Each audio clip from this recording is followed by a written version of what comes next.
Hello students, welcome back to the English Danny channel. I'm Don and I've got something for more advanced students today to increase your ability to express yourself in English sentences. Are you ready? Okay, so welcome back to our subscribers, and if you're new here, why not become a subscriber yourself? Just hit the red button under this video to join up. We've got new content coming all the time that will help you become better at English. Now today, I'm going to talk about one of the four main sentence types that we have in English. It's called the simple sentence, but it isn't always very simple. I'll explain how in a minute. In English, a simple sentence expresses one main idea. It has a subject and a verb, and it might have an object or complement. For example, Mom called. The subject, mom, and verb, call in the past tense. Mom called. I like pizza. Subject, I, and a verb, like, and in this case, an object, pizza, object of the verb, like, explaining what it is you like. English is easy. Subject, English, verb, is, and in this case, a complement going with that verb of identity is, easy. English is easy. We went to the store. Subject, we, verb, go in the past tense, so went, we went, and then an object phrase, to the store, explaining where we went. We went to the store. In a later video, I'll explain more complex sentence forms, where a sentence can have more than one subject or verb, but for now, let's stick with understanding the simple sentence first. All right, so each part of a simple sentence can be expanded or compounded, to use a more official term for it. And one of the most common words to compound a part of a simple sentence is the word and. Let's take our example sentence, Mom called. We can compound the subject like this. Mom and Dad called. The subject is now a compound, Mom and Dad, but it's still a simple sentence form because it's the subject and verb. We can expand the verb the same way. Mom called and said hello. So in this case, Mom did two things, and we compounded that verb, called and said, using the word and. And we can compound an object or a complement in the same way. I like pizza and hamburgers. English is easy and fun. Okay? See how that works? Now here's another example. The Chiefs and the 49ers played in the Super Bowl. So what's the subject of that sentence? Well, the subject is a compound. In this case, two football teams, the Chiefs and the 49ers. They were compounded using the word and. And the verb was played, play in the past tense. All right. And the object of that sentence was in the Super Bowl, giving us information about where they played or in what they played, what event. You can also have more than one compounded part of a simple sentence. So you could say, Mom and Dad called and said hello. So in this case, the subject was compounded, Mom and Dad, and the verb, called and said. You and I like pizza and hamburgers. We compounded the subject, you and I, and we compounded the object, pizza and hamburgers. All right, so that was our subject, you and I, and our object, pizza and hamburgers. All of these sentences remain simple sentences, right? They're still just the basic form of subject, verb, complement. The fact that one or more parts of those is compounded doesn't change the underlying structure of the sentence. Okay, now let's add one more detail. You can compound the subject or the verb or the object or the complement with other words, not just and. For example, you could use the words or but. So, do you like pizza or hamburgers? This is a question sentence, but it's still using a simple sentence structure. The word order changed to make it a question, but the underlying structure of the sentence is the same. We have a subject, you, and a verb, like, and we have a compound, which is pizza or hamburgers. Mom or Dad will call you. Again, we have a compounded subject here, which is mom or dad, and we have a verb in the future tense, will call, and then we have an object, you. They will call you. So, I like pizza, but not hamburgers. Okay, here's an example of a compound using but. This, but not that. Again, the structure of the sentence is the same. Subject, I, verb, like, object, pizza, hamburgers, but combined using but, not. Okay, so you could also say the sentence in another way. I like pizza, but I don't like hamburgers. And then with that, the structure of the sentence does change. And I'll talk about that in a later video where I talk about compound sentences. But for now, let's stick with the simple sentence. Here are some other examples, and try to guess what the subject, verb, and object or complement of these sentences is. Okay? First one first. We want French fries and soda. Which part was compounded there? Well, it was the object. The verb, we, and the subject, we, and the verb, want, and the object compounded French fries and soda. They are going to Italy and France. Which part was compounded? It was the object again. We is the subject, are going is the verb, and Italy and France is the object, compounded using and. My friends and I work downtown. Which part was compounded there? In this case, the subject, my friends and I. The verb was work, and object was downtown. Summer came and went quickly. Which part was compounded there? This time, it was the verb. The subject was summer, and the verb was came and went.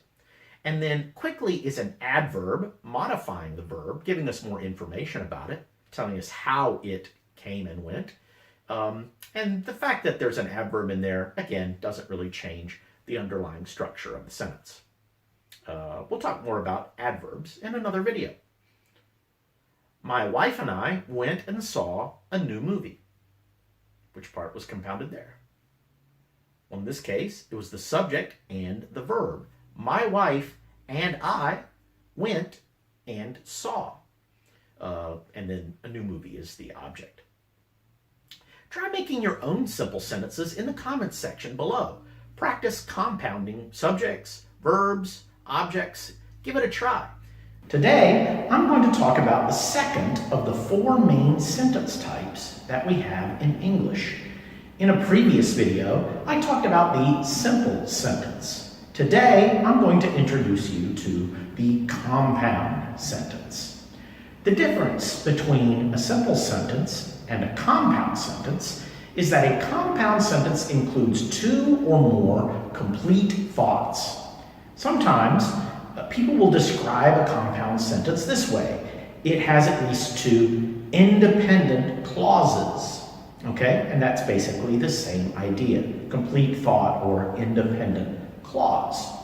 For now, just think of an independent clause or a complete thought as an expression which can stand on its own as a simple sentence. It has a subject and it has a main verb, and it might have an object or complement or other words like adverbs. So for example, I like pizza. I am going to order a pizza. These are two complete thoughts. But with a compound sentence, we can put them together. That is, we can coordinate them. So you can have a sentence that says, I like pizza, so I'm going to order one. That is a compound sentence. Notice that it has the two complete thoughts. Because I said pizza in the first part, I like pizza, I didn't repeat that word in the second because it was understood. I just said, I'm going to order one. One, in this case, meaning a pizza. And notice that the two thoughts were coordinated using the word so. That word explains the connection between the two thoughts. What it says is because of the first idea, I like pizza, the second idea comes after. I will order a pizza. Let's look at another example. Here are two complete thoughts. Bob wants to read. Bob doesn't have time to read. Now, how could we coordinate these thoughts? Bob wants to read, but he doesn't have time to. Notice we put these two thoughts together using the word but.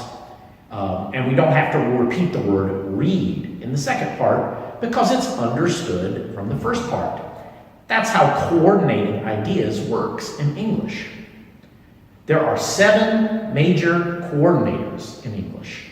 That means a lot of compound sentences, not all, but a lot, use one of those 7 words. You can remember the coordinators with the word fanboys, F-A-N-B-O-Y-S. And the coordinators are for, and, nor, but, or, yet, so. So the first letters of those words spells fanboys. Each coordinator has a somewhat different meaning. The meanings can be hard to explain on their own, so let's look at some examples. Let's start with the word for. This coordinator is usually used to indicate some kind of reason or cause. In my opinion, coordinating sentences with for has a somewhat formal feeling in modern English. I rarely eat grapes, for I don't like them. That's an example of a compound sentence. The two ideas are, I rarely eat grapes, I don't like grapes. I combine them using for. The for clause provides a reason for the first clause. I rarely eat grapes for or because I don't like them. Okay, now our second example uses what is probably the most common coordinator in English, the word and. We use and to combine two similar thoughts. My friends came over to my house and we saw a movie together. Here the two ideas are, my friends came over to my house, we saw a movie together. The similarity is a similarity of time. First, one thing happened, and then the next thing happened. This is a common use of the word and. Now let's look at two words which have a similar use, but and yet.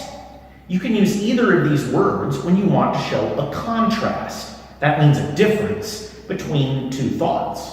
But is a little more common than yet. I am studying English, but I have a lot more to learn. I am studying English. I have a lot more English to learn. We combine using but because the idea is that even though I've studied, I have only learned a little bit so far. I don't know a lot of English, yet I can still speak it. Here we used yet to indicate a contrast between the idea that my knowledge of English is small, but I'm still able to speak some English. Now let's look at two words which also have a similar use, or and nor. We use or to indicate that only one of two thoughts is correct or possible, and we use nor when we want to emphasize that neither of two thoughts is correct or possible. Let's look at some examples. Either I will go to the party later, or I will go home. Here, the two ideas are, I will go to the party, I will go home.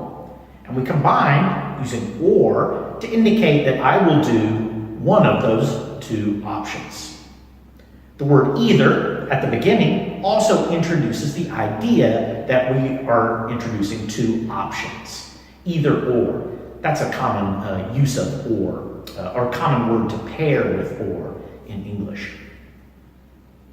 Do you want to go home, or would you prefer to stay here?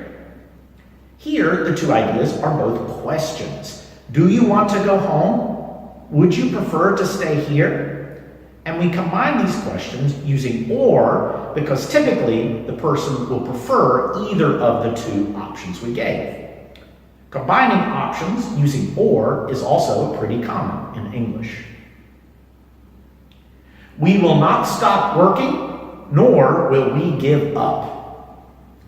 Here we are saying that both of the two ideas are unacceptable. We will not stop working, and we will not give up. But we combine them using nor because it's a negative. We won't do either. We will not do this, we will not do this. And combining two negatives is common using nor. Okay, so not this and not something else.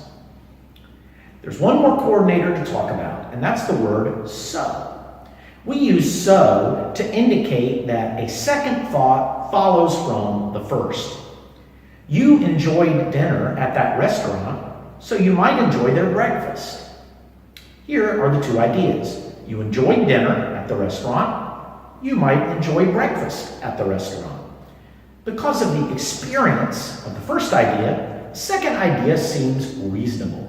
And so we combine using so. Because this, so that. Compound sentences can also be made using punctuation only. That means not using one of the fanboys' words. This is a little more advanced, and it usually appears more in writing than in speaking. But it is worth knowing about. When we coordinate two clauses using punctuation only, we use a semicolon, which is the mark that you can see below. Look at the example sentence. Bob likes swimming. Susan hates it. I could have said, Bob likes swimming, but Susan hates it. But I can also write it in this way and leave it to the reader to notice that it's a contrast. This is a little more subtle and sophisticated, but it is a way that sometimes we write in English, and it is acceptable, and it is a compound sentence. And that's it for compound sentences. Today, I'm going to talk about one of the more difficult kinds of sentences, the complex sentence. A complex sentence is a sentence which has at least two clauses, one independent clause and one dependent clause. Now, if you don't know what a clause is, it's just a unit in English that has a subject and a verb. Here are some example clauses. I went home. Before I went home. Mom cooked dinner. While Mom cooked dinner. Our teacher explained the lesson. If our teacher explained the lesson. Mary will listen carefully during class. Students who listened carefully during class. Notice that in these examples, I had one example back to back, and in the first example, it was a sentence with a period. But in the second example, it was not a sentence. It didn't have a period. That's because the second examples were not complete sentences. They were dependent clauses. So, an independent clause is a unit with a subject and a verb that can stand as a sentence by itself. A dependent clause is a unit with a subject and a verb that cannot stand as a sentence by itself. How do you know which is which? Well, it's mostly by experience and intuition. There are some rules for it, but experience will show you what is the answer. But what I'm going to do is show you examples that will help you figure out what those rules are. But a rough way of understanding it is that a dependent clause usually needs more information to complete or explain it. For example, before I went home. That's a dependent clause. We need more information. What happened before you went home? I finished my homework before I went home. Now we've got a whole sentence. I finished my homework is an independent clause. Before I went home is a dependent clause. That example is a complex sentence. Notice that for some complex sentences, the clauses can be put in any order and still be grammatically correct. Before I went home, I finished my homework. The difference between which order you put the clauses in is just a difference of feeling. Whichever part comes first has more emphasis than the part that comes second. This is because the beginning of the sentence in English is more emphasized, because that's where the subject and verb usually appear. Let's look at some more examples. While Mom cooked dinner, I watched television. The dependent clause is while Mom cooked dinner, and the independent clause explains what was happening at the same time, which is what the word while means in this sentence. You could also say, I watched television while Mom cooked dinner. Here's another example. If our teacher explained the lesson, I don't remember it. The dependent clause is if our teacher explained the lesson. And the independent clause is I don't remember it. Here, it means the lesson. This is a complex sentence expressing the idea that if our teacher explained something, which I'm not sure happened, I don't remember the explanation. Complex sentences are very common in conditional sentences, sentences that use the word if. Here's another example. This one is a little more subtle. Students who listened carefully during class will do well. Now, this is a complex sentence doing something complicated. Let's look at it. First, our dependent clause is who listened carefully during class. The subject is who, and the verb is listened. And second, the independent clause is students will do well.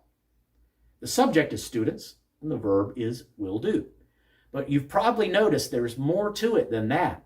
Here, the dependent clause is providing vital information about the subject of the main sentence. It's not just students who will do well, it is specifically students who listened carefully during class. The dependent clause is modifying the subject. This is an advanced, common, and useful way of using complex sentences in English. Notice we could express this same idea in another way. If you listened carefully during class, you will do well. This is also a complex sentence. We have a dependent clause, if you listened carefully during class, and an independent clause, you will do well. We could also write the sentence, you will do well if you listened carefully during class.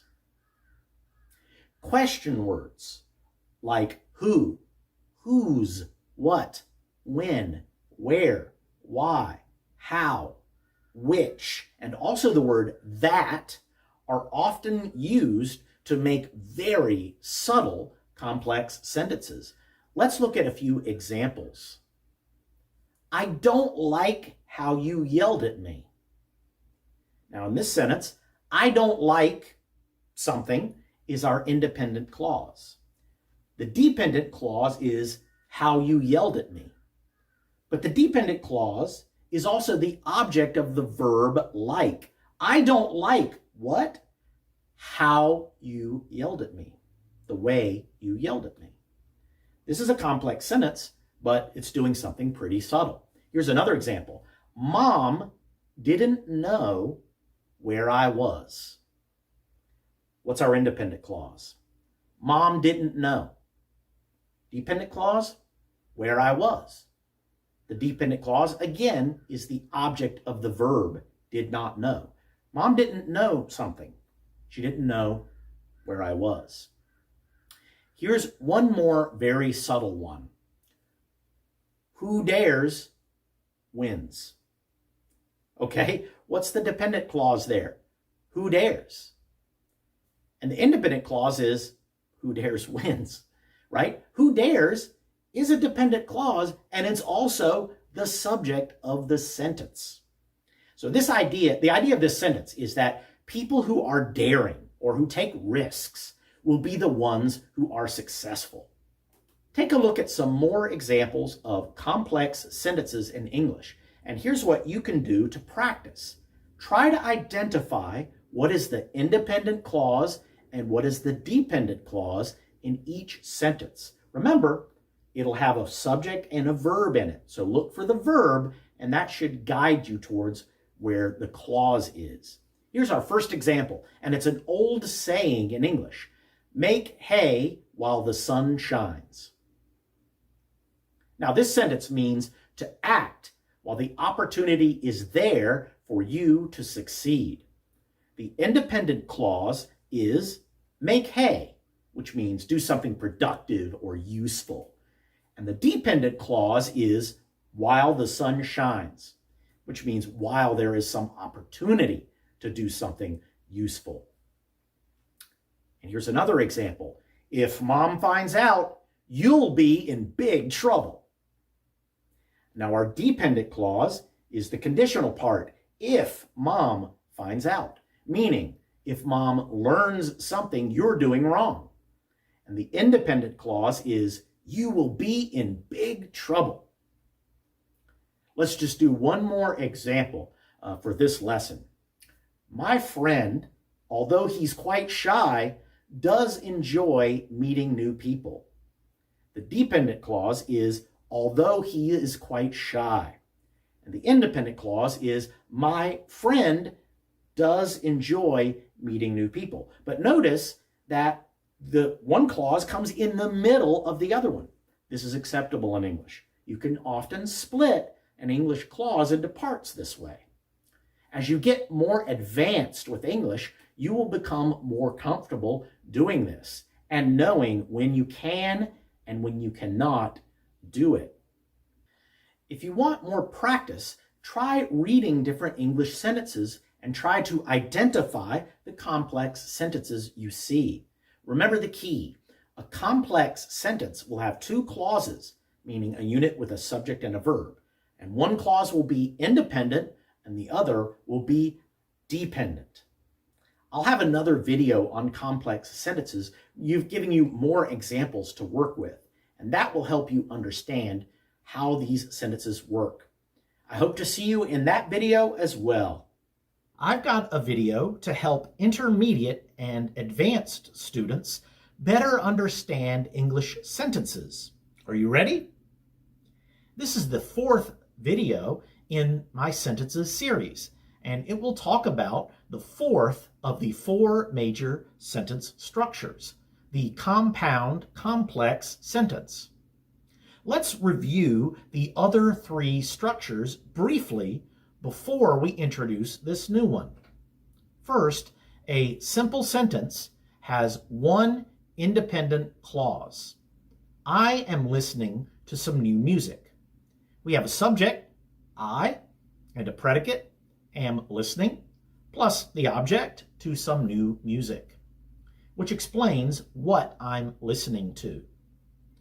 Next, a compound sentence has two or more coordinated independent clauses.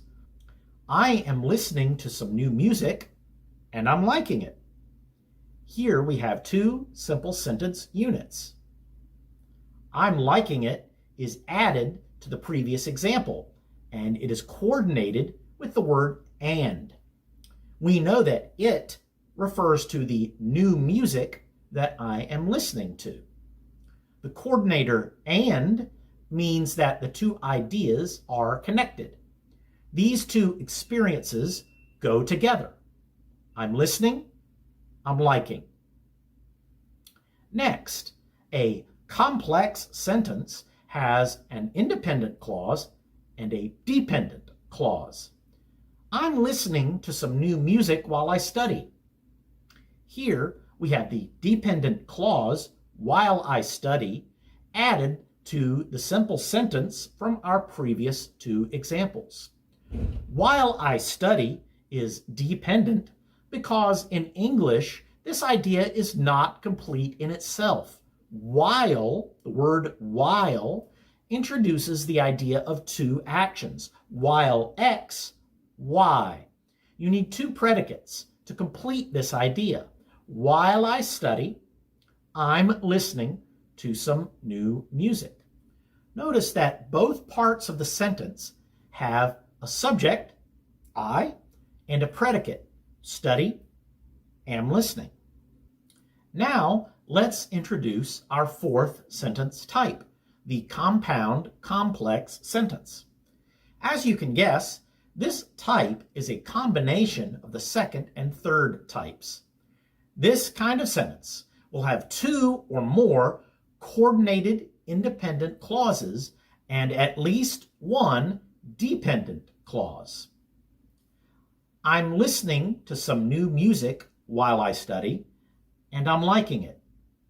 Our independent clauses were, I'm listening to some new music, and I'm liking it. And then the dependent clause was, while I study. The coordinator and attaches the two independent clauses. See how easy that was? Let's look at some more examples. Even when my dog is hungry, he won't eat bread or vegetables, but he will always eat fruit. In that sentence, we have an independent clause, he won't eat bread or vegetables, and another independent clause, he will always eat fruit, joined by the coordinator but, indicating an exception. And then the dependent clause was, even when my dog is hungry. Here's some more examples. You identify the clauses this time. You should speak up in class when you get the chance, so the teacher knows you're engaged with the material. Everyone loves Bob, but I don't because I think he's annoying. I don't have time for this. Either turn in the paper on time or prepare to take the class again because you are in danger of failing. That last one had 3 independent clauses. Could you identify them all? Some writers in English have written sentences that go on for a full page by stringing together clauses like this. Now, in modern English, we don't write sentences like that because most people don't have the patience to read them. But there's no grammatical reason why you couldn't. So you could write or speak a sentence that goes on for a long time. But there is a practical reason not to do this. Most people don't want to listen to it. We want sentences that are a little bit shorter and easier to understand. Try writing your own compound complex sentences and leave some examples in the comments below. In the next video in this series, I'll look at what a periodic sentence is. Did you know that the subject and verb don't have to come first? Sometimes they can come in the middle or even at the end of a sentence. Subscribe to our channel and hit the notification bell so you can learn more about sentences. See you in the next video.